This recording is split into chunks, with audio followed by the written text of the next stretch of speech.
Assalamualaikum warahmatullahi wabarakatuh. Perkenalkan, nama saya Luki Andri Amrija, peserta pelatihan dasar CPNS BNN RI tahun 2021 dari kelompok 1 angkatan 3 gelombang 2. Kali ini saya akan membagikan pengalaman belajar saya mengenai penerapan World of Government dalam pelayanan publik di instansi pemerintah.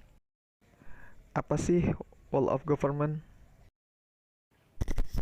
Whole of Government atau WOG adalah sebuah pendekatan penyelenggaraan pemerintah yang menyatukan upaya-upaya kolaboratif pemerintah dari seluruh sektor dalam ruang lingkup koordinasi yang lebih luas guna mencapai tujuan-tujuan pembangunan kebijakan, manajemen program, dan pelayanan publik.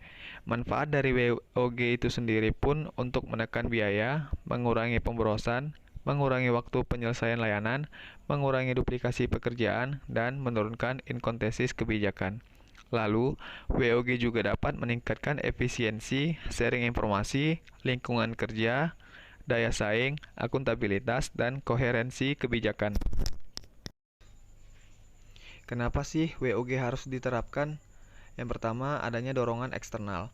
Adanya dorongan publik dalam mewujudkan integrasi kebijakan, program pembangunan, dan pelayanan, sehingga penyelenggaraan pemerintah yang lebih baik dapat tercipta.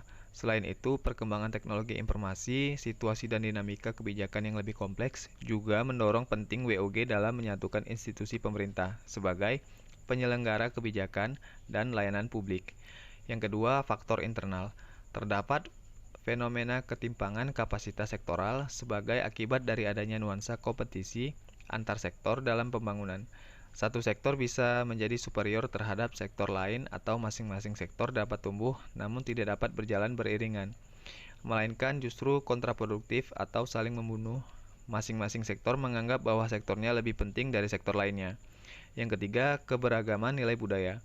Agar pemerintah sebagai institusi formal dalam mendorong tumbuhnya nilai-nilai perekat dan pemersatu bangsa. Pelaksanaan WOG dilakukan mulai dari sebatas koordinasi tanpa adanya dampak institusi atau kelembagaan, sampai dengan proses merger atau penyatuan beberapa lembaga menjadi satu unit organisasi baru. Jika hanya melakukan koordinasi, maka tidak akan merubah struktur organisasi, namun jika WOG dilakukan dengan cara integrasi, maka kelembagaan akan bersatu untuk kerjasama jangka panjang. Contoh praktek WOG. Penguatan koordinasi antar lembaga. Penguatan koordinasi dapat dilakukan jika jumlah lembaga-lembaga yang dikoordinasikan masih terjangkau dan manajeble. Membentuk lembaga koordinasi khusus. Pembentukan lembaga terpisah dan permanen yang bertugas dalam mengkoordinasikan sektor atau kementerian adalah salah satu cara melakukan WOG. Membentuk gugus tugas. Gugus tugas merupakan bentuk pelembagaan koordinasi yang dilakukan di luar struktur formal yang sifatnya tidak permanen. Koalisi sosial. Koalisi sosial ini merupakan bentuk informal dari penyatuan koordinasi antara sektor atau lembaga tanpa perlu membentuk pelembagaan khusus dalam koordinasi ini. Contoh nyata dari penerapan WOG ini seperti adanya kasus COVID-19 yang semakin meningkat, maka pemerintah melakukan kolaboratif antara lembaga untuk membuat Satgas Penanganan COVID-19. Satgas ini dibentuk untuk mengkoordinasikan, mengendalikan, memantau, mengevaluasi, serta mengeksekusi penanganan COVID-19.